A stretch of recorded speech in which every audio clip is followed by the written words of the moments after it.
إني تبت إليك وإني من المسلمين أولئك الذين نتقبل عنهم أحسن ما عملوا ونتجاوز عن سيئاتهم في أصحاب الجنة وعد الصدق الذي كانوا يوعدون۔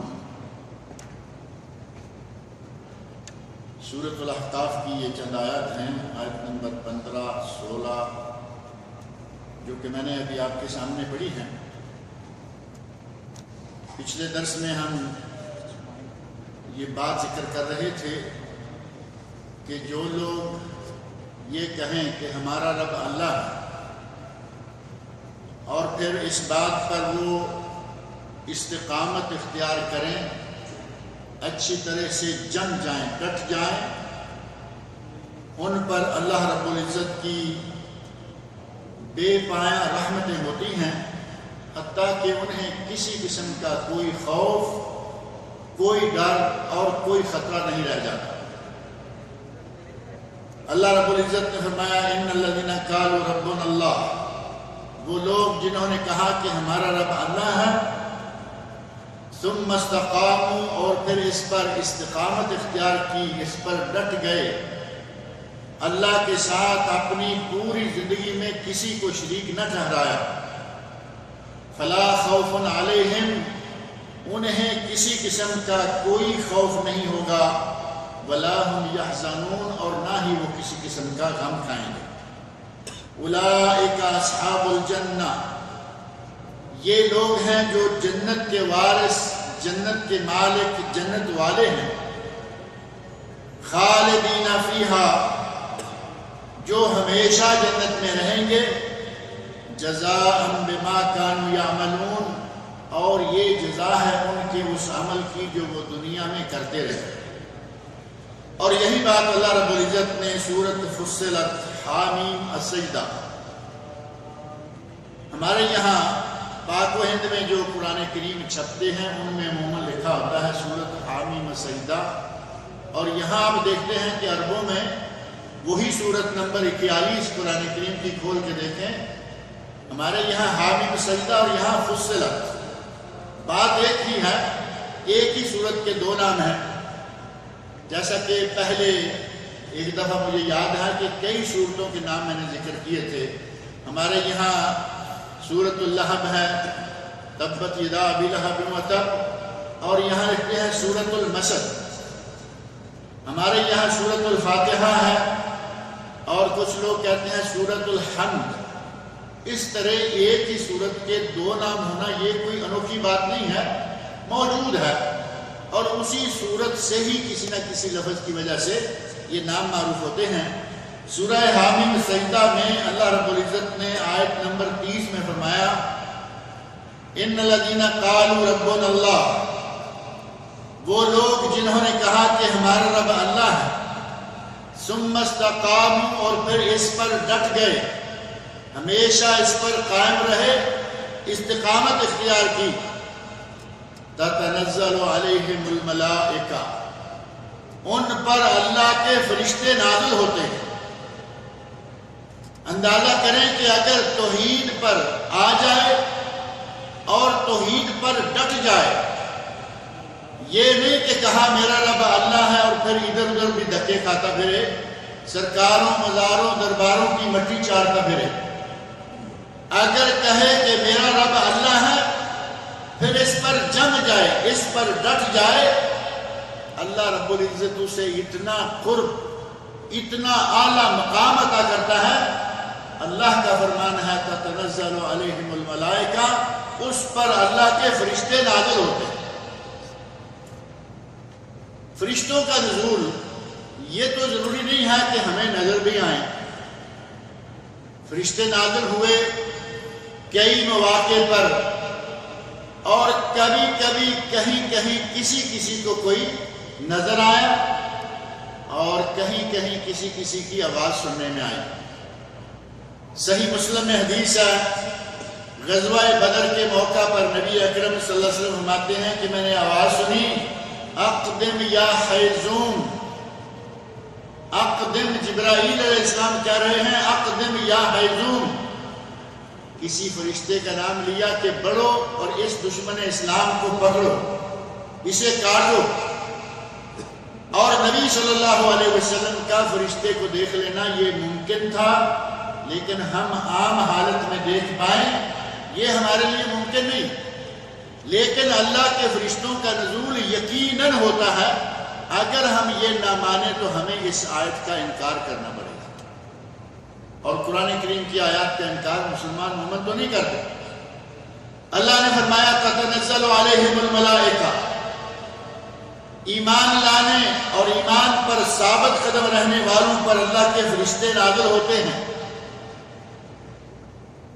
جنگ لگی ہوئی ہو دشمنان اسلام کے ساتھ، معرکہ حق و باطل جاری ہو، اور مسلمان جو کہ مٹھی بھر ہوں، تھوڑے سے ہوں، کافروں کے بہت بڑے لشکر کے مقابلے میں جم کر لڑ رہے ہوں، دل میں پورا سکون و اطمینان ہو تو سمجھو کہ اللہ کے فرشتے موجود ہیں۔ اللہ کے فرشتوں کی مدد مسلمانوں کے ساتھ موجود ہے، یہ اس بات کی دلیل ہے کہ تھوڑے ہونے کے باوجود دلوں میں مکمل سکون حاصل ہے۔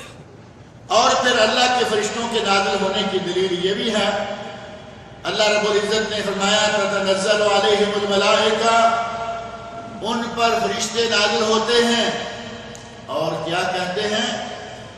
اللہ تخافوا ولا تحزنوا، کسی قسم کا خوف نہ کھاؤ اور کسی قسم کا غم نہ لو، وابشروا بالجنہ، اور جنت کی بشارت پاؤ، انہیں جنت کی بشارت دیتے ہیں۔ فرشتوں کا مسلمان کی، مومن کی عام زندگی میں اس پر قلبی سکون و اطمینان اور سکینت کی شکل میں نزول، اور جب آدمی مرنے کے قریب ہوتا ہے تو اس وقت بھی فرشتے موجود ہوتے ہیں، اور فرشتے اس وقت بھی اسے آگے یہ دلیری دیتے ہیں کہ اب کسی قسم کا کوئی غم اور کوئی خوف تمہیں نہیں ہے، جو چھوٹ جائیں گے ان کا تمہیں کوئی غم کرنے کی ضرورت نہیں، اور آگے کیا ہونے والا ہے تمہیں کوئی خوف کھانے کی ضرورت نہیں ہے، تمہارے لیے اللہ رب العزت نے جنت کا وعدہ کر رکھا ہے۔ فرمایا وہ فرشتے آگے کہتے ہیں اللہ تخافوا، کہ تم کوئی خوف نہ کھاؤ، ولا تحزنوا، اور کسی قسم کا کوئی غم نہ کرو، وابشروا بالجنہ، اور تمہارے لیے جنت کی بشارت ہے۔ عام زندگی میں فرشتوں کا نزول، موت کے وقت فرشتوں کا نزول، اور مرنے والے مومن کو ان کا یہ بشارت دینا کہ تمہارے لیے اللہ نے جنت تیار کر رکھی ہے، یہی وہ وجوہات ہیں کہ نبی صلی اللہ علیہ وسلم فرماتے ہیں کافر کی موت، ظالم کی موت کیسے آتی ہے؟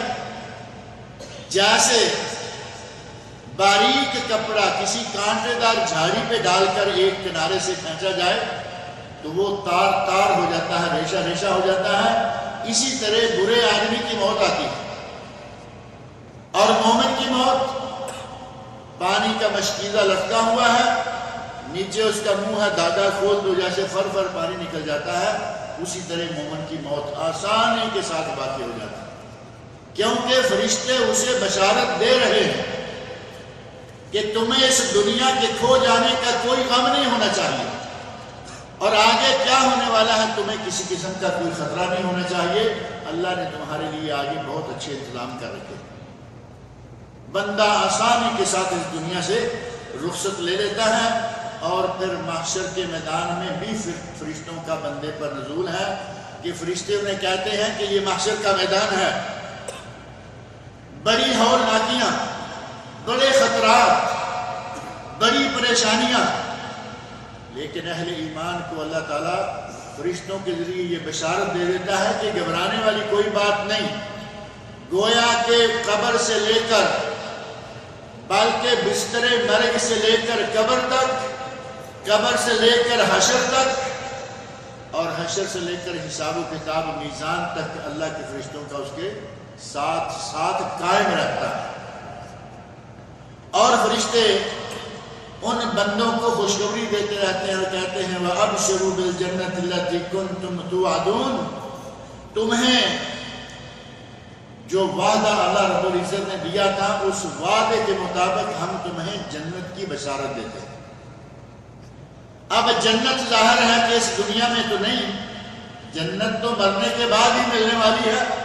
مومن کی روح آسانی کے ساتھ پرواز کر جاتی ہے اور وہ کہتے ہیں نحن اولیاؤکم فی الحیات الدنیا وفی الآخرہ، ہم تمہارے دوست ہیں اس دنیا کی زندگی میں بھی اور آخرت کی زندگی میں بھی۔ اللہ رب العزت اپنے بندوں کا دوست، اللہ کے فرشتے اس کے بندوں کے دوست، اور دنیا میں بھی آخرت میں بھی، اور ساتھ ہے وَلَكُمْ فِيهَا مَا تَشْتَهِي أَنفُسُكُمْ، جنت میں اللہ تمہیں ہر وہ چیز دے گا جس کی طرف تمہارا جی چاہے، جو چیز بھی چاہو گے اللہ تمہیں وہ عطا کرے گا۔ وَلَكُمْ فِيهَا مَا تَدَّعُونَ، اور جو کچھ تم مانگو گے وہ تمہیں مل جائے گا، جو کچھ مانگو گے جنت میں تمہیں مل جائے گا۔ نُزُلًا مِّن غَفُورٍ رَحِيمٍ، یہ غفور و رحیم ذات الہی کی طرف سے تمہاری ضیافت و میزبانی، تم اللہ کے مہمان ہوگے، اللہ تمہارا میزبان ہوگا، اور اللہ رب العزت کی تمام نعمتیں مہمانوں کی ضیافت کا سامان ہوگا۔ اللہ نے فرمایا تمہیں جو چاہو گے ملے گا، اور دوسرے مقام پر فرمایا ما تشتہیہ الانفس، انسانوں کے اہل جنت کے دل جو بھی طلب کریں گے اللہ نے دے گا۔ ہمارے یہاں ایک سوال عموماً کیا جاتا ہے اور سوال وہ بنتا بھی ہے، احادیث میں بار بار آیا، قرآن کریم میں کئی بار آیا کہ اہل جنت کو اللہ رب العزت حوریں عطا کرے گا۔ اب ظاہر ہے کہ یہ تو مردوں کے لیے ہے، اہل جنت مردوں کو اللہ نیک پاک باز بیویاں حوروں کی شکل میں دے گا۔ کبھی کبھی کہیں کہیں خواتین کی طرف سے سوال آتا ہے کہ یہ مردوں ہی کے لیے ہے، خواتین کے لیے کیا ہے؟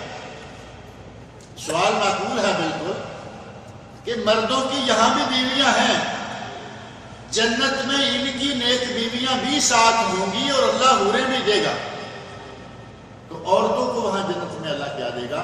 اس آیت میں اس بات کا جواب موجود ہے کہ عورت جنت میں جو چاہے گی اللہ اسے دے گا۔ عورتیں جو چاہیں گی، اللہ نے مطلق فرمایا لَكُمْ فِيهَا مَا تَشْتَهِي أَنفُسُكُمْ، اے مومنو، اے ایمان والو، تمہارے لیے جنت میں ہر وہ چیز ہوگی جو تمہارے نفس چاہیں گے۔ عورت کا نفس کیا چاہے گا؟ جو چاہے گا اللہ اسے دے گا۔ یہاں دنیا میں بھی عورت کو اللہ رب العزت نے حیا کے لحاظ سے ایک خاص مقام دیا ہوا ہے۔ کنواری لڑکی ہے، اس کے لیے نکاح اور شوہر سے رضامندی کہ تمہارا اس لڑکے سے نکاح کر دیں، کنواری لڑکی کے لیے قانون کیا ہے کہ وہ ہاں بھی نہ کہے تو کوئی بات نہیں۔ لڑکی کی حیا یا عورت کی حیا کا تقاضا یہ ہے کہ اگر وہ صرف خاموش رہے تو سمجھو کہ یہ راضی ہے، اس کو زبان سے بولنے کی بھی حیا اجازت نہیں دیتی۔ جب دنیا میں یہ عالم ہے تو ظاہر ہے کہ اللہ رب العزت نے ان کا قرآن کریم میں بھی اس طرح ہی خیال رکھا ہے، اور اسی طرح احادیث میں خیال رکھا گیا ہے کہ ان کو باقاعدہ یہ نہیں کہا گیا کہ تمہارے لیے یہ ہوگا وہ ہوگا۔ اللہ رب العزت نے مطلق فرما دیا ما تشتہی الانفس، جس کو نفس چاہیں گے، اور یہاں فرمایا ما تشتہی انفسکم، تمہارے نفس جو چیز بھی چاہیں گے اللہ تمہیں عطا کرے گا۔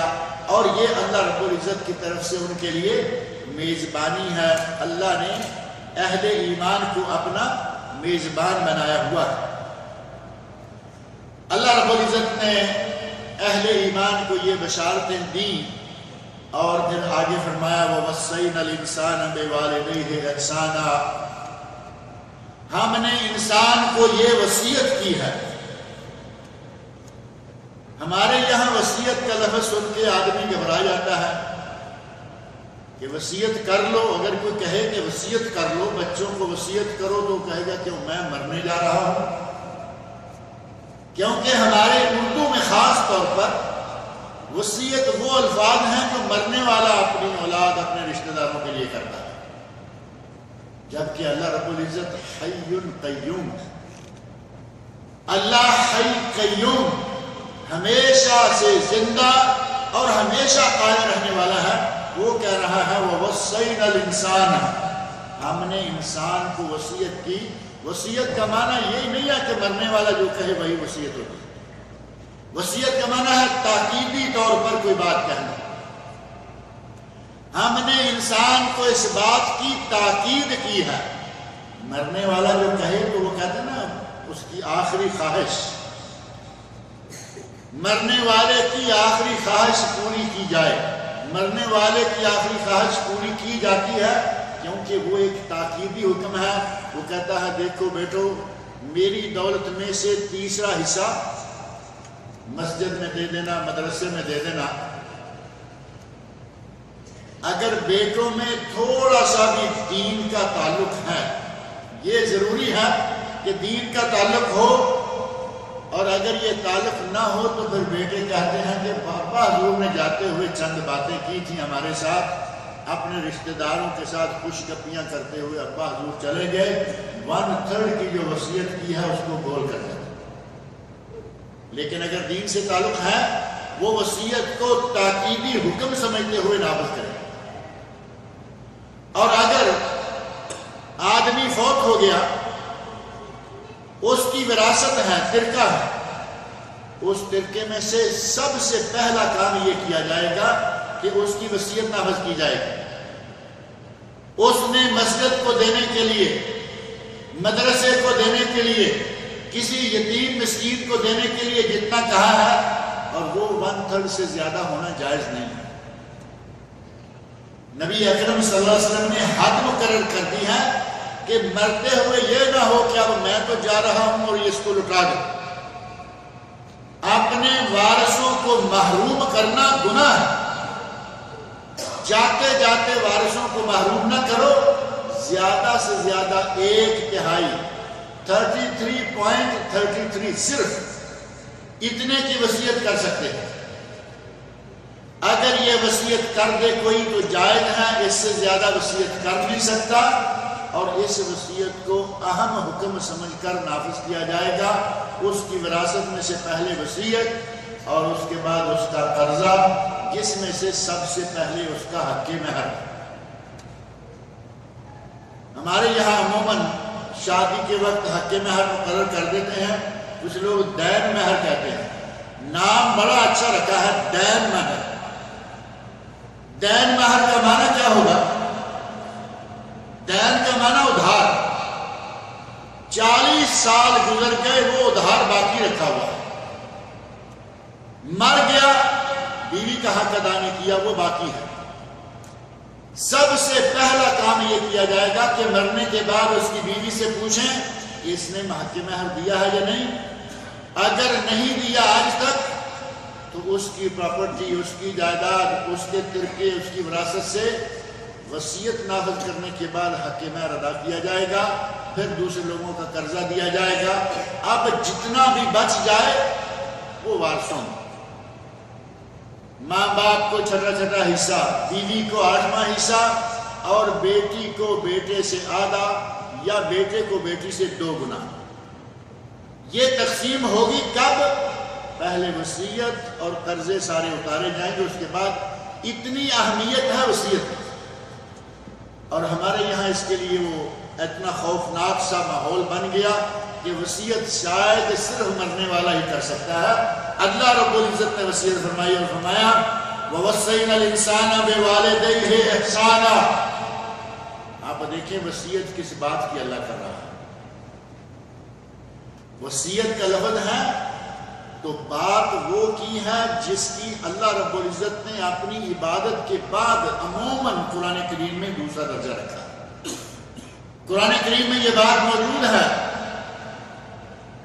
قرآن کریم میں اللہ نے فرمایا ہے وَقَضَىٰ رَبُّكَ أَلَّا تَعْبُدُوا إِلَّا إِيَّاهُ وَبِالْوَالِدَيْنِ إِحْسَانًا.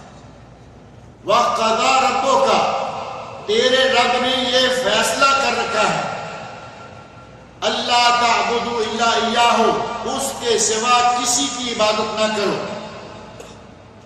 کوئی فرشتہ ہو، نبی ہو، ولی ہو، پیر ہو، فقیر ہو، امام ہو، چاہے کوئی بھی ہو، اللہ کے سوا کسی کی عبادت نہ کرو. اور آگے کیا فرمایا؟ وَبِالْوَالِدَيْنِ إِحْسَانًا، اور ماں باپ کے ساتھ حسن سلوک سے پیش آؤ. گویا کہ اللہ رب العزت نے اپنی توحید کے بعد سیدھے والدین کے ساتھ حسن سلوک کرنے کا حکم دیا. نبی اکرم صلی اللہ علیہ وسلم کو یہاں اللہ رب العزت نے ذکر نہیں کیا کہ میری بات مانو اور پھر والدین کی خدمت کرو، کیونکہ جو اللہ کی بات مانے گا وہ تو رسول اللہ کے ذریعے ہی مانے گا. قرآن کریم پر کوئی شخص عمل نہیں کر سکتا جب تک وہ نبی اکرم صلی اللہ علیہ وسلم کی نہ مانے.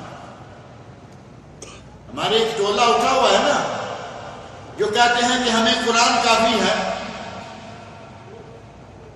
اپنے آپ کو اہل قرآن کہلواتے ہیں، منکرین حدیث نہیں کہلواتے، جبکہ وہ منکرین حدیث ہیں، منکرین سنت ہیں، اور کہتے ہیں کہ ہمیں قرآن کافی ہے، یہ حدیث ہے، یہ تاریخ ہے، یہ فلاں ہے، یہ فلاں ہے. پہلی بات ان سے یہ پوچھا جائے کہ یہ قرآن تمہیں کس نے دیا ہے؟ ابھی آج کا منکر حدیث اسے پوچھا جائے کہ یہ قرآن تمہارے پاس کہاں سے آیا، اسے بالآخر یہ ماننا ہی پڑے گا کہ یہ صحابہ کرام سے تابعین کے پاس، تابعین سے تبع تابعین کے پاس، اور آہستہ آہستہ میرے پاس. قرآن کریم بھی اسی طرح آیا جس طرح کی حدیث ہمارے پاس آئی. لیکن جس طرح اللہ رب العزت نے قرآن کریم کے لیے حفاظت کی ذمہ داری خود اٹھائی ہوئی ہے، اسی طرح اللہ رب العزت نے اپنے نبی کی سنت اور اپنے نبی کے ارشادات کو محفوظ رکھنے کے لیے بندے پیدا کر رکھے ہیں.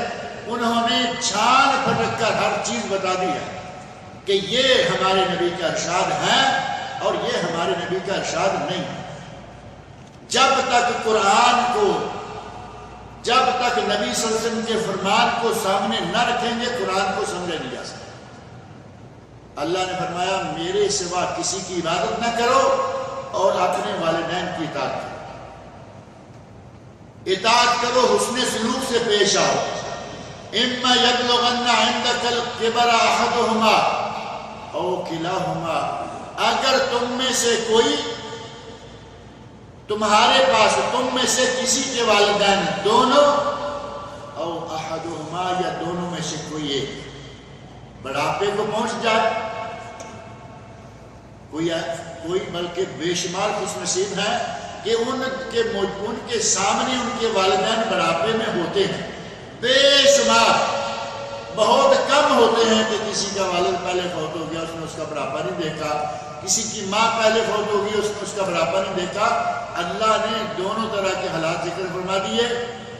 اما یبلغن عندک الکبر احدہما او کلاہما، کسی کے سامنے اس کے والدین بوڑھے ہوں یا ان میں سے کوئی ایک بوڑھا ہو، فلا تقل لہما اف،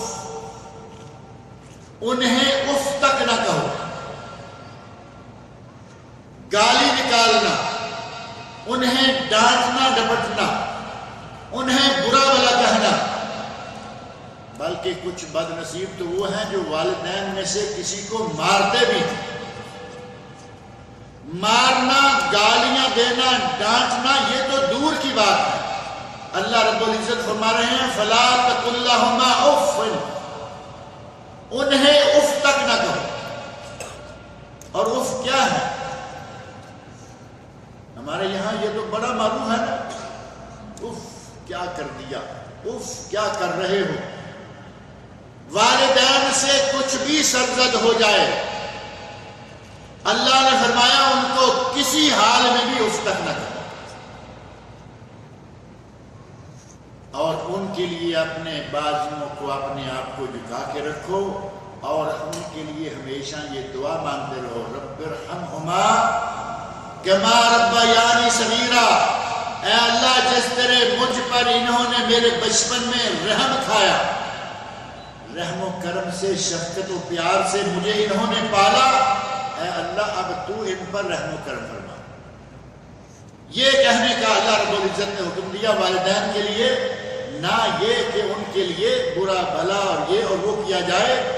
اللہ رب العزت نے وصیت تاکید کی، کس بات کی؟ کہ میری عبادت کے، میرے سوا کسی کی عبادت نہ کرو اور اپنے والدین کے ساتھ حسن سلوک کرو۔ وَوَصَّيْنَا الْإِنسَانَ بِوَالِدَيْهِ إِحْسَانًا، ہم نے انسان کو یہ وصیت کی کہ وہ اپنے والدین کے ساتھ حسن سلوک سے پیش آئے۔ حَمَلَتْهُ أُمُّهُ كُرْهًا وَوَضَعَتْهُ كُرْهًا، اس کی ماں نے اسے بڑی تکلیف کے ساتھ حمل کی حالت میں رکھا اور بڑی تکلیف کے ساتھ اسے جنم دیا۔ بچے کی ولادت بلکہ اس کے حمل سے لے کر جیسے ہی پریگننسی ہوئی، ماں کو تکلیف پر تکلیف شروع ہو جاتی ہے اور اس کی تکلیف روز بروز بڑھتے چلی جاتی ہے۔ جیسے جیسے حمل کا وزن بڑھتا ہے ویسے ویسے ماں کی تکلیف بڑھتی ہے، اس کا بوجھ بڑھتا ہے۔ اللہ رب العزت نے فرمایا کہ تمہیں حملتہ امہ کرہن، انسان کی ماں نے اسے حمل کی حالت میں تکلیف کے ساتھ رکھا، ووضعتہ کرہا، اور تکلیف کے ساتھ ہی اسے جنم دیا۔ ڈلیوری کے وقت عورت کو جو تکلیف ہوتی ہے کسی سے پوشیدہ نہیں ہے۔ اللہ رب العزت نے عورت کے لیے یہ مقام اسی لیے خاص کر دیا۔ نبی صلی اللہ علیہ وسلم کا ارشاد صحیح احادیث میں موجود ہے، صحابی کہتے ہیں من احق بحسن صحبتی یا رسول اللہ، اے اللہ کے رسول میرے حسن سلوک کا سب سے زیادہ مستحق کون ہے؟ تو نبی اکرم صلی اللہ علیہ وسلم نے ارشاد فرمایا امک، تیرے حسن سلوک کا سب سے پہلا حقدار تیری ماں ہے۔ صحابی نے فرمایا ان کے بعد؟ فرمایا امک، تیری ماں۔ تیسرا سوال کر دیا ان کے بعد؟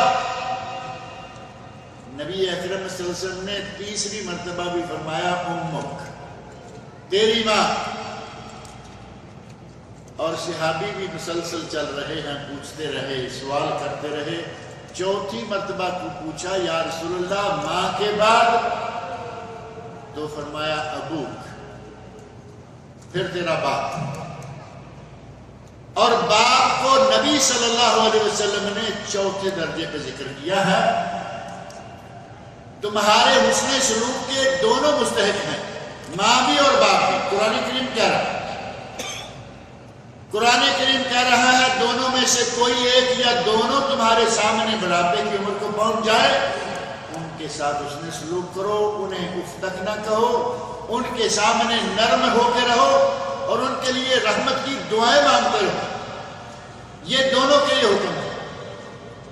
لیکن حسن سلوک کی باری آئے، تعامل کی باری آئے، تعاون کی باری آئے، تو سب سے زیادہ حق ماں کا بیان کیا۔ اور یہ آیت ہمیں بتا رہی ہے کہ ماں کا یہ زیادہ سے زیادہ حق کیوں ہے۔ حمل کے 9 مہینے مائیں مسلسل تکلیف میں رہتی ہیں۔ آپ میں سے اکثر لوگ شادی شدہ بال بچے والے ہیں، انہیں معلوم ہے بیوی جیسے پریگننٹ ہوتی ہے، حمل ہوتا ہے، کئی خواتین 2-3 مہینے قید، بار بار نہ کچھ کھانے کا مزہ نہ پینے کا، چلتے پھرتے کہیں سے ذرا کوئی ایسی چیز دیکھ لی کیا شروع ہو گئی۔ یہ تکلیف ہے یا نہیں؟ اور پھر پیٹ میں بچہ روز بروز بڑھ رہا ہے، جنین کا وزن بڑھ رہا ہے، ماں کی روز بروز تکلیف بڑھتی چلی جاتی ہے۔ یہ ہے ایام حمل، اور یہ ایام حمل تھوڑے سے نہیں، ایام حمل عموماً 9 مہینے، آپ اندازہ کریں چند دنوں کی بات ہو، 9 مہینے مسلسل ماں اپنے بچے کے لیے یہ تکلیف برداشت کرتی ہے۔ اور انتہائی جان جوخم کا معاملہ ہے ڈیلیوری، اور کئی خواتین کی موت واقع ہو جاتی ہے ڈلیوری کے ایام۔ نبی صلی اللہ علیہ وسلم نے فرمایا اگر کوئی عورت بچے کو جنم دیتے ہوئے، مسلمان عورت بچے کو جنم دینے کے دوران فوت ہو جائے تو وہ شہید ہے۔ آپ اندازہ کریں کہ کتنی تکلیف ہوگی، گویا کہ اپنی جان پر عورت کھیلتی ہے بچے کو جنم دینے کے لیے، جس طرح شہید جان پر کھیلتا ہے، شہید اپنی جان پیش کرتا ہے اللہ کے حضور، ماں بھی اس وقت جان پر کھیل کر بچے کو جنم دیتی ہے، اور پھر یہی معاملہ ختم نہیں ہو جاتا۔ 3 مرتبہ امک امک امک کہنے کے پیچھے دیکھیں کتنا عرصہ ہے۔ بچے کو جنم دے دیا، ایام نفاس تکلیف کے ساتھ گزار لیے، ایام وہ ختم ہو گئے، اب دودھ پلانے کی باری ہے اور ماں کے بچے کو تربیت دینے کی باری ہے۔ اس میں بھی سب سے زیادہ ہاتھ باپ کا، ماں کا۔ باپ کا تو بعض امور میں کوئی حصہ ہی نہیں ہوتا، حمل میں باپ کا کوئی حصہ نہیں۔ ٹھیک ہے بچے کی ماں کی روزی روٹی کا انتظام اللہ کے بعد وہ کر رہا ہے، ڈلیوری میں باپ کا کوئی حصہ نہیں، اور دودھ پلانے میں باپ کا کوئی حصہ نہیں۔ اگر کہیں کہ تربیت دونوں کرتے ہیں بالکل صحیح ہے، لیکن جو حصہ ماں کو حاصل ہے وہ باپ کو حاصل نہیں۔ آج الحمدللہ حالات بہت اچھے ہو گئے ہیں، بچوں کو مائیں پیدا ہوتے ہی پیمپر پہنانا شروع کر دیتی ہیں، خود بھی صاف بچہ بھی صاف۔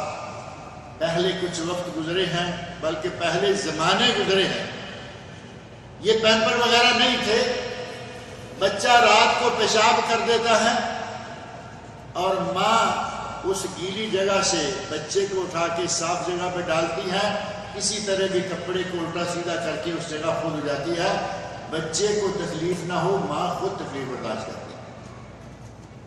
اللہ رب العزت نے یہ مقام ایسے نہیں دیا، اور یہ بچہ کتنے سالوں تک، بعض بچے 3 4 5 سالوں تک سوتے میں پیشاب کرتے رہتے ہیں۔ اب پیمپر نہیں تھا، 3 4 5 سال کا بچہ پیشاب کرے گا تو کہاں جائے گا، ماں کے پاس سویا ہوا، اور پھر تربیت میں شب و روز اس کو کھلانا، اپنے منہ کا نوالا ماں اپنے بیٹے کو دے رہی ہے۔ چھوٹے بچوں کو پالتے وقت ماں کا عالم دیکھیں، خود نہیں کھا رہی بیٹے کو کھلا رہی، اتفاق سے گھر میں تھوڑا سا پھل موجود ہے، ماں نہیں کھائے گی، اسے کاٹ کے باریک کر کے بیٹے کے منہ میں ڈالے گی کہ بیٹا کھا لے میری خیر۔ ماں باپ اپنے بچوں کو پالنے کے لیے اپنی جان پر کھیل جاتے ہیں، بچوں کی باری آتی ہے تو پھر پتہ چلتا ہے کہ ہم کیا کرتے رہے اور یہ ہمارے ساتھ کیا کر رہے ہیں۔ اور پھر دیکھیں ہماری اپنی زندگی کو اگر غور سے دیکھیں تو پتہ چلتا ہے کہ ماں باپ تو 2 ہی ہیں نا، ایک جوڑی ہے صرف، 2 ماں باپ کی ایک جوڑی مل کر 4 6 8 10 12 بچے۔ اب تھوڑا پہلے تو ہم 2 ہمارے 2 والا زمانہ بھی نہیں تھا، اب تو وہ آ گیا نا ہم 2 ہمارے 2، چھوٹا کنبہ بڑی خوشحالی۔ اور بعض لوگوں کے لیے یہ خوبصورت جملے بدبختی کی علامت بن جاتے ہیں۔ کہا ایک بیٹا ایک بیٹی کافی ہے، یقین جانے ایسے واقعات پیش آئے، ایک بیٹا ایک بیٹی کو جنم دے کے بیوی نے، ماں نے اپنا رحم نکلوا دیا، اور تھوڑے دنوں کے بعد بچے کی وفات ہوگی جو لڑکا ہے،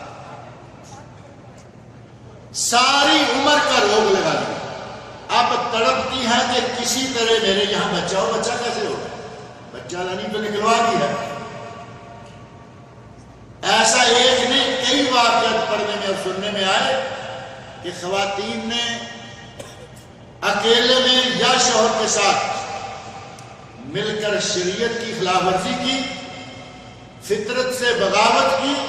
اللہ رب العزت نے دنیا میں دکھا دیا کہ فطرت سے بغاوت کا نتیجہ کیا ہے۔ ماؤں کے 12 میں یقین جانے ابھی حال ہی میں نام بھی جانتا ہوں، جگہ بھی جانتا ہوں، ان صاحب کے 19 بہن بھائی ہیں۔ اور میں نے ایک مرتبہ پوچھا، میں نے کہا کہ 2-3 مائیں ہیں؟ کہا نہیں، ہم ایک ہی ماں کے بچے ہیں۔ 19 اور 12-14 تو بہت عام ہے، ایک ماں 12-14 بچوں کو جنم دے، بہت عام ہے۔ اب ایک ماں نے 12-14 بچوں کو جنم بھی دیا، دودھ بھی پلایا، ان کی تربیت پرورش بھی کی، میاں بیوی نے مل کر سب کو کچھ نہ کچھ پڑھا بھی دیا، کام بھی لگا دیا، اور سارے جوان ہو گئے، اور 2 ماں باپ کو 2 وقت کی روٹی نہیں کھلا سکے۔ ساروں کو ان 2 نے پالا، اب یہ 2 کو سارے مل کر نہیں پال رہے۔ کبھی کبھی یہ عجیب سی مثالیں سن کر دیکھ کر تعجب آتا ہے۔ یا مسجدیں دیکھ لیں، اپنا گھر بنانا ہو، اپنا گھر بنانا ہے، ایک آدمی اکیلا ہے، بیوی تو ظاہر اس کے ساتھ شامل نہیں، کہیں کہیں کوئی ارننگ پرسن خواتین ہوتی ہیں وہ شامل ہو گئی، عموماً 99% لوگ اکیلے ہی ہوتے ہیں کمانے والے۔ اکیلے آدمی نے کمانا ہے، اپنا گھر بنانا ہے، 4 مہینے میں گھر مکمل ہو۔ سارے محلے نے مل کر اللہ کا گھر بنانا ہے، سالوں سال یہ گھر پورا نہیں ہوتا۔ مثالیں ہیں یا نہیں؟ سال ہاں سال گزر جاتا ہے، مسجد بن رہی ہے، کسی نے کبھی 4 دے دیے، کسی نے کبھی 6 دیے، کسی نے کبھی 10 دے دیے، تھوڑا تھوڑا اینٹ کر کے مسجد بنتی رہتی ہے۔ ایک آدمی نے گھر بنانا ہے، راتوں رات عمارت اٹھا لیتا ہے۔ اسی طرح ایک آدمی نے، ایک خاتون نے 10-12 بچوں کو پال لیا، 10-12 مل کر اب وہ اس کو نہیں پال پا رہا۔ بچے کی تربیت، ولادت، حمل، رضاعت، ان سارے مراحل میں جتنا حصہ ماں کا ہے اتنا باپ کا نہیں، لیکن حسن سلوک کا اللہ نے دونوں کو حکم دیا، دونوں سے حسن سلوک کا حکم دیا، کیونکہ دونوں مل کر یہ سارا کچھ کر رہے ہیں۔ باپ کما کے لاتا ہے، ماں اس کو بنا کے کھلا دیتی ہے۔ اور ایسی خواتین دیکھی گئیں، یقین جانے کہ سیب ہے، مثال کے طور پر سیب پکڑا، سیب کو چھری نہیں بلکہ چمچ کے ساتھ باریک باریک ایسے کھرچ کھرچ کے نکال کے مالیدے کی شکل میں، بچہ ابھی کھا نہیں سکتا، بچہ ابھی دانت نہیں ہے، چبا نہیں سکتا، وہ مالیدہ سا نکال کے بچے کو کھلا رہی ہے، خود نہیں کھا رہی۔ کیلا ہے، اس کو ایسے نرم کر کے کہ اس کے منہ میں جائے تو اس کے اندر چلا جائے۔ اتنی رحمت، اتنی شفقت، اتنا احسان، اور وہی ماں اپنے بچے کے لیے کیا سوچتی رہی، اور وہی ماں آج بچے سے کیا دیکھ رہی۔ دل پھٹے گا اس ماں کا یا نہیں؟ آگے سے گالیاں دینے والے ساری عمر اس کو پڑھا کے لکھا کے جوان کر کے شادی کر دی، اب شادی جانے اور یہ نوجوان جانے ماں باپ کہاں ہیں ان کی پرواہ نہیں۔ سال ہر سال اپنے ماں باپ کو پوچھنے تک کے لیے تیار نہیں۔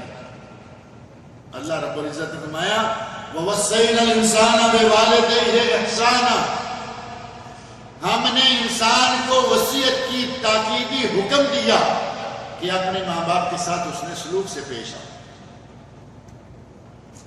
ماں کو اللہ رب العزت نے یہ مقام انہی مشقتوں کی وجہ سے دیا ہے۔ فرمایا حملتہ امہ کرہا ووضعتہ کرہا، حمل کی حالت میں مشقتیں اٹھا کے 9 مہینے گزارے، ووضعتہ کرہا، اور وضع حمل ڈلیوری، بچے کو جنم دینا، وہ بھی بہت مشقت کے ساتھ ہوا۔ اور یہی وجہ ہے کہ اللہ رب العزت نے جنت فرمایا، جنت ماں کے پاؤں نیچے، ماں کے قدموں کے نیچے جنت۔ ایک حدیث ہے جنت و تحت اقدام الامہات، وہ حدیث ضعیف ہے، لیکن یہ مفہوم صحیح حدیث میں موجود ہے کہ جنت ماں کے پاؤں تلے۔ اگر کسی کو جنت پانا ہے، آخرت کی جنت پانا ہے، تو اسے اپنے اپنی ماں کی، اپنے باپ کی خدمت کرنا چاہیے، ماں کے پاؤں میں جنت ہے اور باپ جنت کا دروازہ. نبی صلی اللہ علیہ وسلم نے فرمایا کہ تیرا باپ تیرے لیے جنت کا دروازہ ہے، چاہے تو دروازہ سنبھال لو، چاہے تو دروازہ بند کر لو، خراب کر لو. اگر باپ کو عمر بھر کے لیے کوئی ناراض کر کے بیٹھ جاتا ہے، سمجھے اس نے اپنے ہاتھ سے جنت کا دروازہ بند کر دیا. دروازے کو سنبھالنا کیا ہوگا؟ باپ کو سنبھالو، باپ کی خدمت کرو، اس کے ساتھ حسن سلوک سے پیش آؤ، جنت تمہاری. اور اگر باپ ناراض ہے اور ناراض چھوڑا ہوا ٹھیک ہے، ناراض ہے تو ناراض رہو، خود کماتے ہیں خود کھاتے ہیں، اس آدمی نے اپنی جنت کا دروازہ اپنے ہاتھ سے بند کر دیا. ایک لطیفہ ہی ہے اور بڑی اچھی بات ہے. کہتے ہیں کہ آخرت کی جنت چاہیے تو ماں کی خدمت کرو، ماں کو راضی رکھو. آخرت کی جنت چاہیے تو ماں کو راضی رکھو. دنیا کو جنت بنانا ہے تو بچے کی ماں کو راضی رکھو. کیا خیال ہے جملے کے بارے میں؟ بالکل صحیح بات ہے. اگر آپ نے دنیا میں اپنے گھر کو جنت بنانا ہے تو میاں بیوی خوش رہو. اگر بیوی کو ناراض رکھیں گے تو آپ کی دنیا جنت نہیں رہے گی.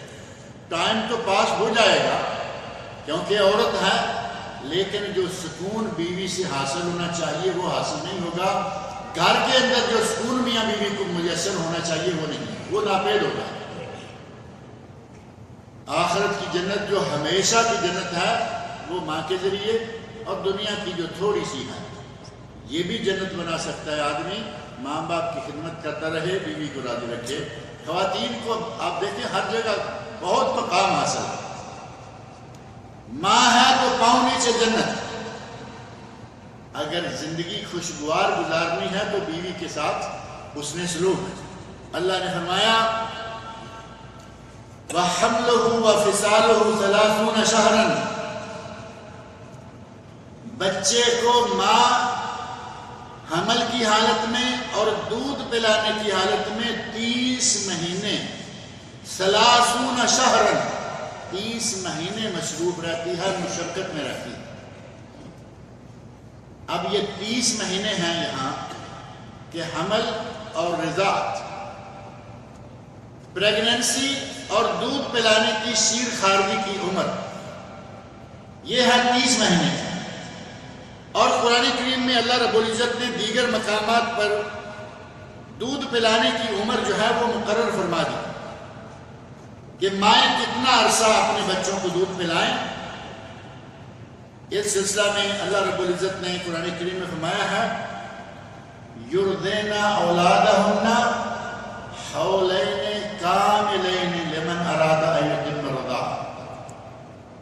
عورتیں اپنے بچوں کو 2 سال مکمل دودھ پلائیں، 2 سال مکمل. لمن اراد ان یتم الرضاعہ، اگر شوہر رضاعت کو پورا کرنا چاہے، یعنی 2 سال مکمل رضاعت ہے اگر شوہر رضاعت کو پورا کرنا چاہتا ہے. اللہ رب العزت نے یہ حد مقرر کر دی رضاعت کی. اب یہاں یہ جو صورت ہم پڑھ رہے ہیں اس میں اللہ رب العزت فرما رہے ہیں کہ حمل کی اور رضاعت کی مدت ہے 30 مہینے، اور قرآن کریم نے دودھ پینے کی الگ سے مدت بیان کر دی. اور وہ کتنی بیان فرمائی؟ یہ ہے سورۃ البقرہ آیت نمبر 233. فرمایا والوالدات یرضعن اولادهن حولین کاملین لمن اراد ان یتم الرضاعہ. مائیں اپنے بچوں کو مسلسل مکمل 2 سال دودھ پلائیں، لیکن یہ 2 سال دودھ پلانا فرض نہیں. لمن اراد ان یتم الرضاعہ، اگر شوہر 2 سال مکمل کروانا چاہتا ہے تو ٹھیک ہے، کم رکھنا چاہتے ہیں میاں بیوی اپنی مرضی سے 6 مہینے کے بعد سال کے بعد دودھ چھڑا دیتے ہیں، ان کی مرضی. ایک ہے میاں بیوی کی رضامندی کے ساتھ کام، اور ایک ہے آج کل فیشن سے متاثر ہو کر بچے کو دودھ پلایا ہی نہیں. ڈلیوری ہوئی ہاسپٹل میں، 2-3-4 دن انہوں نے فیڈر لگا دیا. اب پکا ہی فیڈر لگایا، کیونکہ کچھ سہیلیوں نے بتا رکھا تھا کہ بچے کو خود فیڈنگ نہیں کرانا، کیونکہ اس سے آدمی کا جسم جو ہے وہ ایسا اور ویسا ہو جاتا ہے. اگر جوانی کو، صحت، تندرستی کو، یہ اور وہ کو، اور اپنے شباب کو بحال رکھنا ہے تو بچے کو دودھ نہ پلاؤ. بچے کو فیڈر لگا دیا اور خود آزاد ہو. یہ ایک بہت بڑا فیکٹر ہے اس معاملہ میں کہ بچے ماں باپ کے نافرمان کیوں آ رہے ہیں. اس میں ایک وجہ یہ بھی ہے کہ بچہ ماں کا دودھ نہیں پیتا، ماں سے جو شفقت اسے حاصل ہونی چاہیے وہ نہیں ہوتی، وہ شفقت اسے گائے کے دودھ سے مل رہی ہے. ماں کے دودھ سے، ماں کی گود میں، ماں کی چھاتی سے دودھ پیتا تو اسے وہ تعلق بھی 2 سال کے اندر اتنا مضبوط کر دیتا کہ اسے ماں کے سامنے آنکھ اٹھانے کی ضرورت نہ ہوتی. وہ ہے ہی نہیں. فیشن نے مار دیا، کہا کہ دودھ پلانے کی ضرورت نہیں ہے، صحت خراب ہو جائے. نتیجہ وہ ڈبے کی پوری نسل جو ہے اب آہستہ آہستہ ڈبے کی پیداوار ہوتی جا رہی ہے، پرورش ڈبے سے ہوتی ہے. اگر شوہر اور میاں بیوی چاہیں اپنی مرضی سے سال میں 1.5 سال میں چھڑا سکتے ہیں، نہیں تو مکمل عمر ہے 2 سال. قرآن کریم نے 2 سال مکمل کی ہے. بعض ائمہ اور علماء نے کہا 2.5 سال، بلکہ کچھ اور بھی کہہ دیا کہ بچی کی 2 سال اور بچے کی 2.5 سال. یہ قرآن کریم کے سراسر خلاف. بعض لوگوں نے جنہیں کچھ ان کی طرفداری کا تھوڑا سا اس طرف ڈنڈی مارنے کا شوق ہے، وہ کہا، تحریریں موجود ہیں، کہا کہ جنہوں نے یہ کہا ہے کہ 2.5 سال ہو جائے انہوں نے علی سبیل الاحتیاط کہا. قرآن کریم 2 سال کہہ رہا ہے. کون سی احتیاط ہے قرآن کی خلاف ورزی کرنے میں؟ قرآن کی خلاف ورزی صریح آیت یہ آپ کے سامنے موجود ہے. آج اپنے گھر میں جا کے سب کھول کر قرآن کریم پڑھ کے دیکھیں. سورۃ البقرہ آیت نمبر 233. اللہ کہے 2 سال اور ملا کہے 2.5 سال. یہ کون سی احتیاط ہے؟ اللہ نے فرمایا کہ مدت اگر مکمل کرنی ہے تو 2 سال. نہیں جی، بچی کے 2 سال اور بچے کے 2.5 سال، یہ تقسیم کہاں سے آ گئی؟ فرمایا والوالدات یرضعن اولادہن حولین کاملین لمن اراد ان یتم الرضاعہ. اگر رضاعت کی عمر پوری کرنی ہے تو اپنے بچے کو 2 سال دودھ پلا لیں. اور یہی بات یہاں ایک تیسرے مقام پر سورہ لقمان آیت نمبر 14 میں بھی اللہ رب العزت نے فرمائی ہے، وَوَصَّيْنَا الْإِنسَانَ بِوَالِدَيْهِ. وہی الفاظ جو ہماری اس موجودہ زیر تفسیر یا زیر ترجمہ سورۃ الاحقاف میں ہے، وہی الفاظ یہ ہیں، وَوَصَّيْنَا الْإِنسَانَ بِوَالِدَيْهِ. ہم نے انسان کو اپنے ماں باپ کے ساتھ حسن سلوک کی تاکید کی. حَمَلَتْهُ أُمُّهُ وَهْنًا عَلَى وَحْنٍ. اس کی ماں نے اسے تکلیفوں پر تکلیفیں اٹھا اٹھا کے جنم دیا، پالا پوسا تکلیفوں پر تکلیفیں اٹھا اٹھا کے. وَفِصَالُهُ فِي عَامَيْنِ. اور 2 سال کے بعد اس کا دودھ چھڑایا.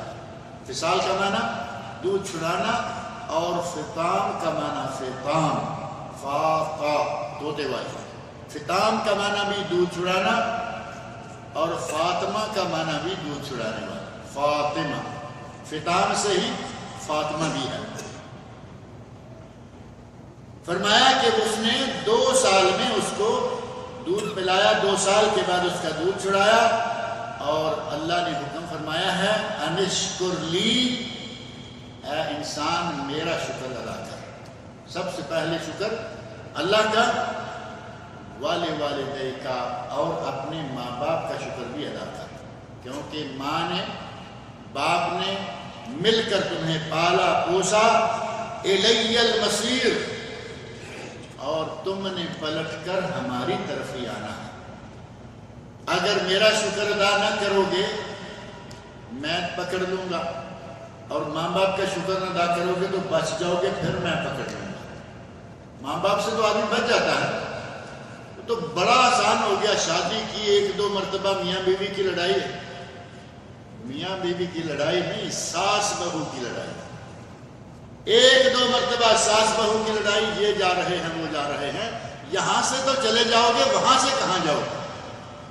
اللہ نے فرمایا الیہ المصیر، میری طرف ہی آنا ہے، اور وہاں سے کسی کو ایک قدم بھی اللہ کی مرضی کے بغیر اٹھانے کی جرات نہیں ہوگی۔ آگے اللہ رب العزت فرمایا وَإِن جَاهَدَاكَ عَلَىٰ أَن تُشْرِكَ بِي مَا لَيْسَ لَكَ بِهِ عِلْمٌ، اگر تیرے ماں باپ تمہیں شرک پر لگانا چاہیں۔ دیکھیں اللہ رب العزت نے ماں باپ کا مقام بیان کر دیا کہ کتنا عالی مقام ہے۔ اپنی عبادت کے بعد ان کے ساتھ حسن سلوک کرو، اس کے شکر کے بعد ماں باپ کے شکر گزار رہو، اور ساتھ فرمایا وَإِن جَاهَدَاكَ عَلَىٰ أَن تُشْرِكَ بِي مَا لَيْسَ لَكَ بِهِ عِلْمٌ، اگر تمہیں اس شرک پر لگانا چاہیں جسے نبی صلی اللہ علیہ وسلم نے سب سے بڑا گناہ قرار دیا ہے، اکبر الکبائر، 7 گناہ جنہیں نبی صلی اللہ علیہ وسلم فرمایا کہ وہ ہلاکت خیز ہیں، بندے کو تباہ کر دیتے ہیں، اس کے ایمان کو برباد کر دیتے ہیں، ان میں سے پہلا نام لیا شرک۔ اللہ نے فرمایا کہ اگر تیرے ماں باپ بھی تجھے شرک پر لگانا چاہیں فلا تطعهما، تو اس معاملہ میں ماں باپ کی بھی اطاعت نہیں۔ اگر اسلام کے خلاف حکم کوئی بھی دے، اللہ نے قرآن کریم میں نے فرما دیا، اور کسی نے کہا کہ نہیں یہ نہیں ایسے کرنا ہے، وہ کسی ماں باپ ہو، ماں باپ میں سے کوئی ایک ہو، دونوں ماں باپ ہوں، استاد ہو، چاہے امام کیوں نہ ہو، امام وقت ہو یا امام علم ہو، چاہے کوئی بھی ہو، جب اللہ نے ایک حکم دے دیا ہے اس کی نافرمانی نہیں ہوگی۔ اللہ کے حکم کی نافرمانی نہیں ہوگی۔ اگر اللہ کے حکم کے خلاف کوئی حکم دیتا ہے تو اس خلاف کہنے والے کی نافرمانی جائز۔ فلا تطعهما، یعنی ان کی نافرمانی کر لو، ان کی اطاعت نہ کرو، لیکن یہ معنی بھی نہیں کہ انہوں نے شرک پہ لگانا چاہا تو تم نے ٹانگ نکال لی اب پکی نکال لی، نہیں۔ وَصَاحِبْهُمَا فِي الدُّنْيَا مَعْرُوفًا، دنیا داری معاملہ میں ان کے ساتھ نیکی کا سلوک جاری رکھو۔ ماں باپ نے غلط کام کرنے کا کہا نہ کرو، لیکن یہ معنی نہیں کہ اب تم انہیں چھوڑ ہی دو، بلکہ صاحبہما فی الدنیا معروفہ، دنیا داری باقی معاملات میں ان کے ساتھ حسن سلوک جاری رکھو۔ حتیٰ کہ اگر ماں یا باپ دونوں میں سے کوئی ایک کافر بھی ہو، دیکھیں مسلمان بھی نہیں، کافر ہے لیکن ماں باپ میں سے جو کوئی ہے، فرمایا اس کے ساتھ بھی حسن سلوک جاری رکھو۔ نبی اکرم صلی اللہ علیہ وسلم کے سامنے سوال کیا گیا، یا رسول اللہ میری ماں راغبہ عن الاسلام، ابھی تک مسلمان نہیں ہوئی، افاصلها، کیا میں صلہ رحمی کروں؟ وہ آنا چاہتی ہے میرے ساتھ میرے پاس ملنے کے لیے، کیا میں اسے ملوں؟ فرمایا صلھا، تیری ماں ہے اس کے ساتھ صلہ رحمی کرو۔ مسلمان نہیں ہوئی تو کیا ہوا؟ ماں باپ مسلمان نہ بھی ہو تب بھی فرمایا کہ ان کے ساتھ حسن سلوک سے پیش آؤ۔ وَصَاحِبْهُمَا فِي الدُّنْيَا مَعْرُوفًا۔ اب بات پھر وہیں لے جائیے کہ دودھ پلانے کی اور حمل کی کل مدت اللہ نے کتنی بیان فرمائی ہے؟ 2 جگہوں پہ 2 سال دودھ پلانے کی، اور ٹوٹل مدت دودھ پلانے کی اور حمل کی 30 مہینے۔ 2 سال کے کتنے مہینے ہو گئے؟ 24، اور پیچھے کیا بچا؟ 6 مہینے۔ اب حمل کی مدت 6 مہینے جائز۔ اس سے ایک بہت بڑا اسلامی قانون لیا گیا کہ اگر کسی عورت کے یہاں شادی کے بعد ٹھیک 6 مہینے کے بعد بچہ پیدا ہو جائے تو اس کو الزام نہیں دیا جا سکتا کہ یہ بچہ حرام کا ہے۔ معروف تو یہی ہے نا کہ بچہ 9 مہینے کا نہیں ہوا جی یہ تو وہ نہیں۔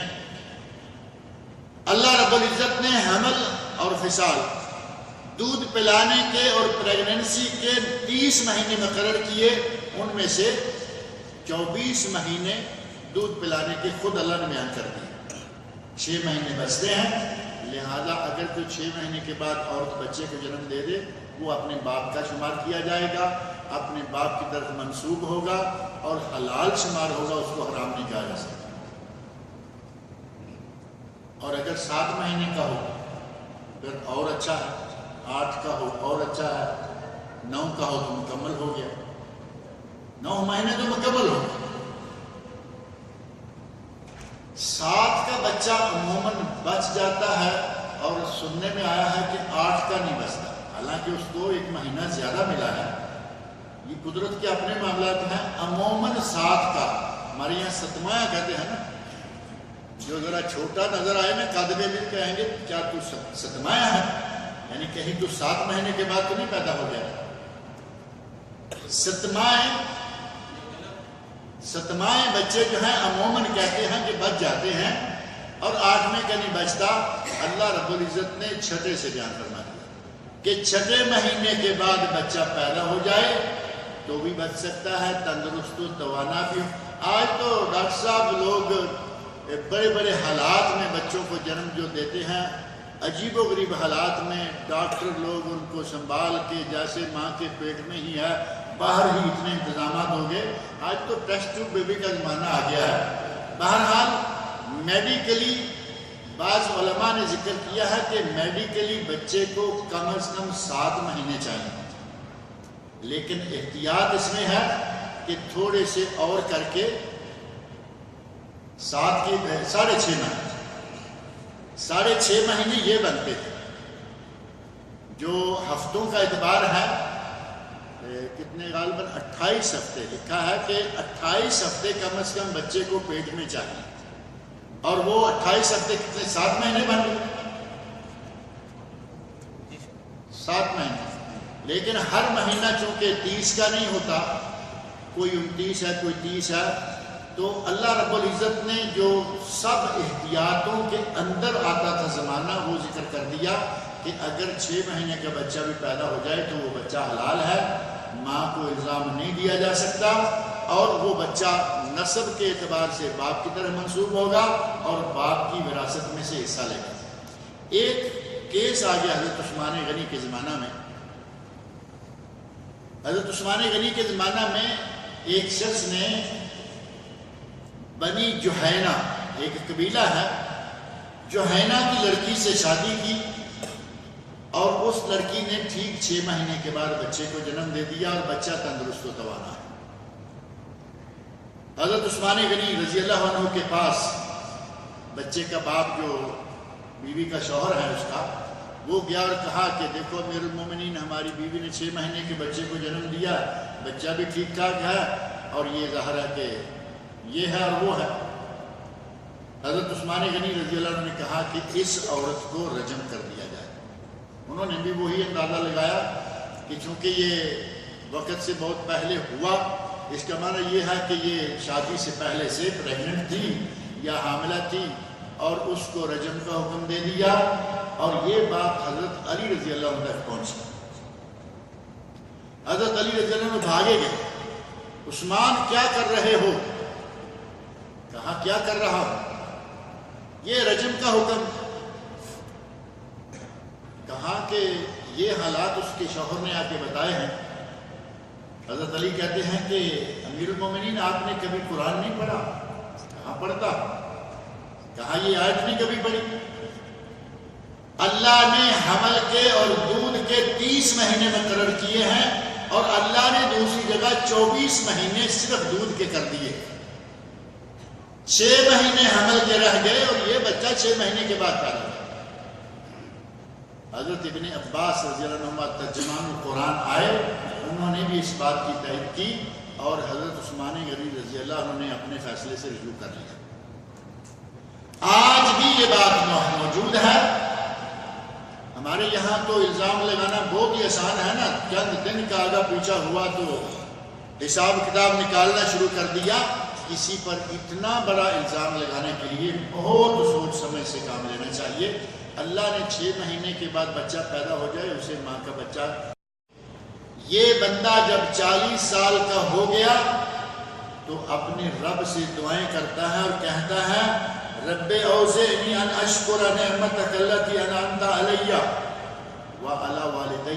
اے اللہ مجھے یہ توفیق دے کہ میں تیرا شکر ادا کروں، تیری نعمتوں کا شکر ادا کروں جو کہ تو نے مجھ پر کی اور میرے والدین پر کی. اے اللہ مجھے اپنے شکر کرنے کا اور میرے والدین کے شکر کرنے کا موقع دے، توفیق دے. وَأَنْ أَعْمَلَ صَالِحًا تَرْضَاهُ، اور یہ توفیق دے کہ میں وہ نیک عمل کروں جو تجھے راضی کر دے، یعنی تیری رضا کے مطابق میں نیک عمل کروں. وَأَصْلِحْ لِي فِي ذُرِّيَّتِي، اور میری اولاد کو نیک کر دے، ٹھیک کر دے. اِنِّي تُبْتُ إِلَيْكَ، میں تیری طرف تائب ہوتا ہوں. وَإِنِّي مِنَ الْمُسْلِمِينَ، اور میں مسلمانوں میں سے ہوں، تیرا فرما بردار. یہ دعا کے الفاظ ہیں. بندہ اپنے 40 سال کی عمر کو جا کے اپنے رب سے یہ دعا کرے. بندہ 40 سال کا ہو کر یہ دعا کرتا ہے. اور 40 سال کا ذکر اللہ رب العزت نے اسپیشل کیا. بعض اہل علم نے یہ بات ذکر کی ہے کہ جتنے بھی انبیاء، بعض مفسرین نے بھی لکھا، حتیٰ کہ امام شوکانی رحمۃ اللہ علیہ کی فتح القدیر میں یہ بات موجود ہے کہ اللہ رب العزت نے جتنے بھی انبیاء بھیجے ہیں ان کی مبعوث کرنے کی عمر جو ہے عموماً 40 سال. جو بھی نبی آیا اس نے نبوت کا دعویٰ 40 سال کے اوپر. ہمارے نبی صلی اللہ علیہ وسلم کا معروف ہے 40 سال کے بعد پہلے انبیاء کا. اسی طرح آ جا کے ایک آدھ مثال ایسی ملتی ہے اور وہ بالکل ہی انوکھی ہے. اور جو انوکھی مثال ہے ان کی ولادت بھی انوکھی، ان کی نبوت کا اعلان بھی انوکھے وقت میں، اور وہ ہیں عیسیٰ علیہ السلام. ولادت بھی انوکھی، باپ ہی نہیں ہے، اور اعلان انوکھا پہلے دن ہی کہتے ہیں انی عبداللہ. ولادت کے پہلے دن انی عبداللہ آتانی الکتاب وجعلنی نبیا، میں اللہ کا بندہ ہوں، اللہ نے مجھے کتاب دی ہے اور مجھے نبی بنایا. یہ ایک انوکھا واقعہ ہے، ورنہ اکثر انبیاء کرام 40 سال کی عمر میں جا کے نبی ہوئے. 40 سال کے بعد بندے کو سنبھل جانا چاہیے. میرا خیال ہے 40 سال کے بعد جوانی ڈلنا شروع ہو جاتی ہے، لیکن ہمارے یہاں تو کہتے ہیں کہ 50 سال کی جا کے تو آدمی صحیح سنبھلتا ہے. 50 کا کہاں سنبھلتا ہے، 40 سال میں آ کر قواعد عقل جو ہیں وہ مکمل ہو جاتا ہے. یعنی اس سے پہلے تھوڑا بہت آدمی میں شوریدہ پن، دماغ میں جوانی، دماغ میں دیوانہ پن، جوانی دیوانی 40 سال 40 کا جا کے آدمی پھر عقلی اعتبار سے بھی مکمل ہو جاتا ہے. اور یہی ایک وجہ ہو سکتی ہے کہ انبیاء کرام کو بھی اللہ تعالیٰ نے 40 سال کے بعد اس عمر میں نبوت دی جب ان کے قواعد عقلی مکمل ہو گئے. بچپن ظاہر ہے کہ نبی صلی اللہ علیہ وسلم کا بچپن بھی آپ دیکھیں، پاک بازی ہونا الگ بات ہے، لیکن عقلی اعتبار سے بچہ تو بچہ ہی ہوتا ہے. 40 سال کا آدمی مکمل میچور ہو جاتا ہے، اور یہیں سے چلہ بھی ثابت ہوگا.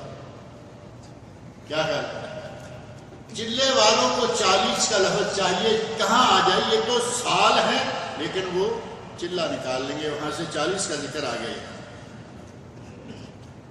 اور بعض اہل علم نے یہ کہا ہے کہ 40 سال کے بعد بندے کو یہ دعا بکثرت کرتے رہنا چاہیے، رب اوزعنی ان اشکر نعمتک التی انعمت علی وعلی والدی وان اعمل صالحا ترضاہ واصلح لی فی ذریتی انی تبت الیک وانی من المسلمین. یہ دعا بندے کو زیادہ سے زیادہ مانتے رہنا چاہیے. اللہ رب العزت مجھے اور آپ سب لوگوں کو قرآن کریم پڑھنے، سننے، سمجھنے اور اس کے احکام پر عمل کرنے کی توفیق عطا فرمائے.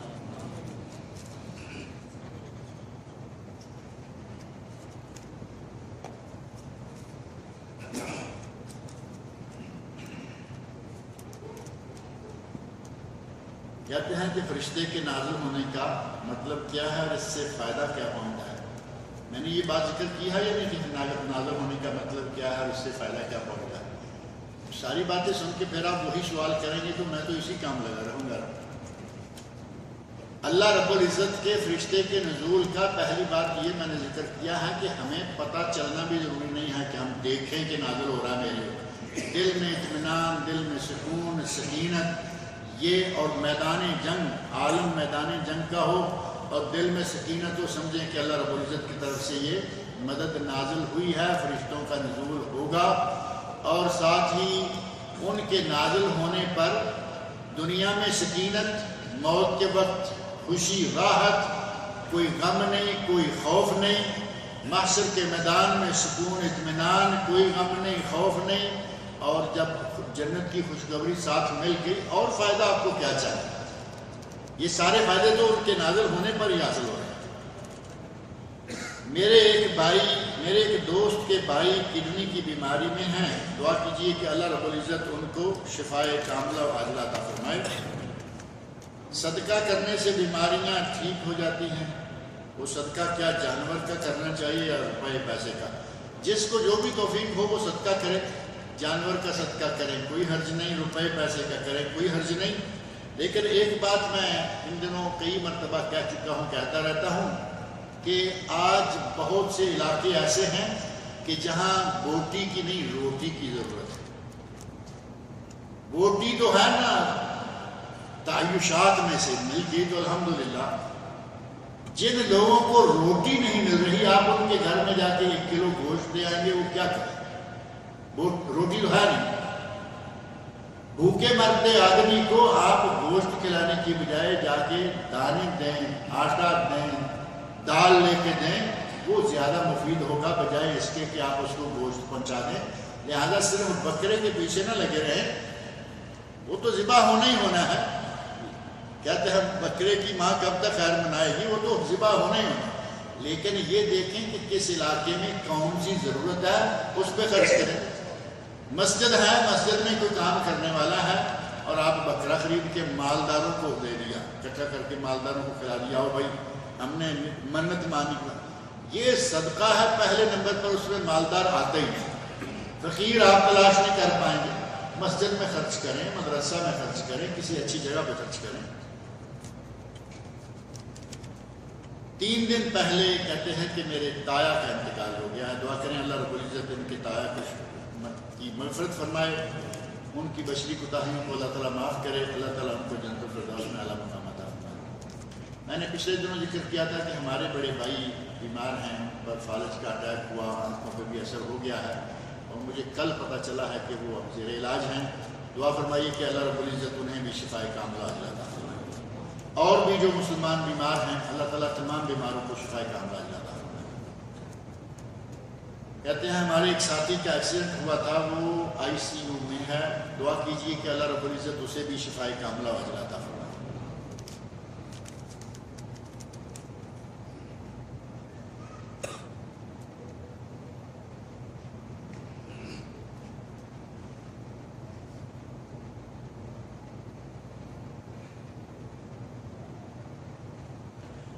کہتے ہیں کہ کوئی شخص پیسوں کی چوری کے ڈر سے فکس ڈپازٹ کرواتا ہے،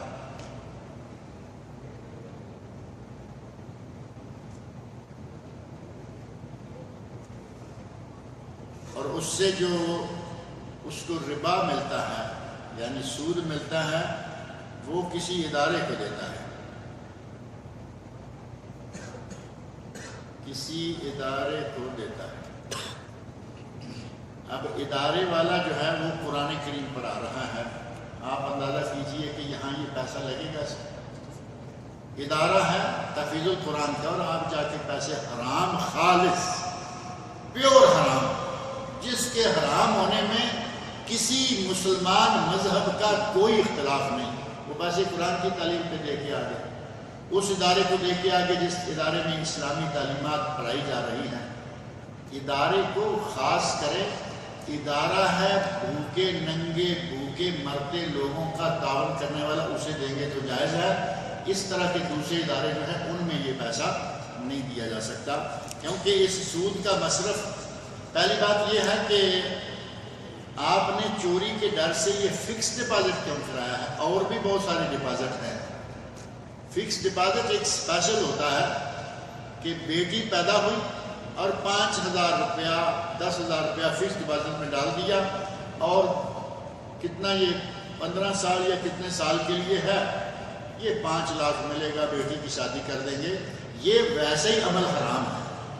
اب اس پہ اگر کوئی ساتھ ساتھ لے رہا ہے، میرا خیال ہے فکس ڈپازٹ والے دیتے تو نہیں ساتھ ساتھ۔ یہ کچھ سوال بھی آگے پیچھے ہوا ہے۔ فکس ڈپازٹ والے جو کچھ بنتا ہے جمع ہی کرتے رہتے ہیں، وہ اسی میں ڈالتے رہتے ہیں، 15 سال کے بعد وہ 50 60 70 گنا زیادہ کر کے، پتہ نہیں اس سے بھی زیادہ کر کے دیتے ہیں۔ بہرحال بینک کا سود، اس کے کچھ مصارف علماء نے طے کیے ہیں۔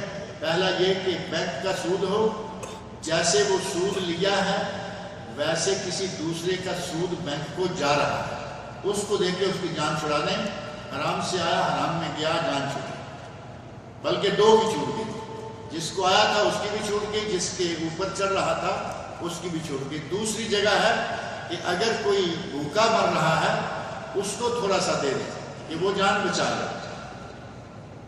کئی لوگ ایسا کرتے ہیں کہ بھوکا مر رہا ہے، لمبا چوڑی رقم جمع ہو چکی ہے سود کی، اس کو کاروبار کر کے دیتے ہیں۔ یہ انتہائی بے برکت کاروبار ہوگا جو سود کے پیسے شروع ہوگا، صرف جان بچانے کے لیے۔ فَمَنِ اضْطُرَّ غَيْرَ بَاغٍ وَلَا عَادٍ فَلَا إِثْمَ عَلَيْهِ۔ اللہ نے حرام چیزوں کا ذکر کر کے فرمایا کہ جو مجبور ہو وہ اس میں سے کچھ کھا لے، اسے گناہ نہیں ہوگا، لیکن وہ کچھ کھا لے اور وہ 1-2 سال کے لیے ڈپازٹ پر اپنا نیا کھول دے حساب، ایسا نہیں، اسے کچھ دے دو تاکہ اس کی جان بچ جائے۔ اور تیسری جگہ جو علماء نے ذکر کی ہے وہ ہے گلی نالی کوئی ٹوٹی ہوئی ہے وہ بنا دو، اس طرح کا کوئی رفائی کام کر دو، اور نیت نیکی کی کسی جگہ بھی نہ ہو، کیونکہ نیکی کی نیت صرف پاک اور حلال پیسے پہ ہو سکتی ہے، یعنی جان چھڑانے کے لیے یہ کام آپ کر رہے ہیں تو پھر یہ جائز ہے۔ آج کل یہ دیکھنے میں آتا ہے کہ بعض لوگ کم علمی اور کم عمری کی وجہ سے لوگوں پر اخوانی اور صحیح عقیدہ نہ ہونے کا فتویٰ لگاتے ہیں۔ کیا یہ طریقہ مناسب ہے؟ کسی پہ کم علمی کے نتیجہ میں کسی بھی طرح کا، اخوانی اور یہ وہ کی بات نہیں، کسی بھی طرح کا کم علمی میں فتویٰ لگانا، اور وہ بھی اگر ناجائز ہو تو یہ بہت بڑا گناہ ہے۔ فتویٰ لگانا یہ بہت بڑا منصب ہے۔ اللہ رب العزت نے اس منصب کو سب سے پہلے اپنی طرف منسوب کیا ہے۔ قرآن کریم میں ہے یستفتونک، اے میرے نبی یہ لوگ آپ سے فتویٰ پوچھتے ہیں، اور آگے اللہ نے کیا فرمایا ہے؟ قُلِ اللَّهُ يُفْتِيكُمْ، اے میرے نبی کہہ دیجئے اللہ تمہیں فتویٰ دے رہا ہے۔ جو کام اللہ کر رہا ہے اس کے بعد اللہ کے بندے کرتے ہیں، انتہائی شرف والا بہت بڑا کام ہے، بغیر علم کے کرے، اپنے آپ کو خواہ ایسے دلدل میں پھینک رہا ہے جس سے نکلنا مشکل ہو جائے گا۔ عالم آدمی علی وجہ البصیرت قرآن و سنت کے دلائل کی روشنی میں کوئی فتویٰ دے تو بات ہوگی۔ اور یہ جو آج کل تو ویسے میں کئی مرتبہ کہتا ہوں ہر بندہ مفتی ہے، بقالے والا مفتی، ٹیکسی والا مفتی، لانڈری والا مفتی، حج کا موسم ہو مکہ چلے جائیے ٹیکسی والے سارے فتویٰ دیں گے، نہیں جی وہاں سے مسجد عائشہ جاؤ احرام باندھ کے آ جاؤ، تم نہیں باندھ کے آئے تو کیا ہوا؟ یہ اپنی جگہ مفتی ہے، اس کو 10 ریال 20 ریال آئیں گے مسجد عائشہ جانے آنے کے، اس کا اسی کے حساب سے فتویٰ چل رہا ہے۔ کسی ہوٹل پہ روٹی لینے کے لیے جائیے، بات کیجئے میں ایسے آیا، وہ اندر سے آپ کو فتویٰ دے گا۔ ان مفتیوں کے ساتھ آپ چلیں گے تو پھر ایسے فتوے آتے رہیں گے۔ اللہ تعالیٰ مجھے اور آپ سب لوگ کرے گا۔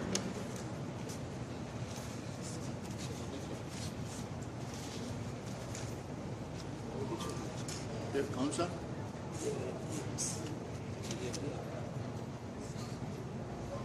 ایک سوال بند کر دیا، چلے یہ دونوں رکھ لیتے ہیں اگلی مرتبہ۔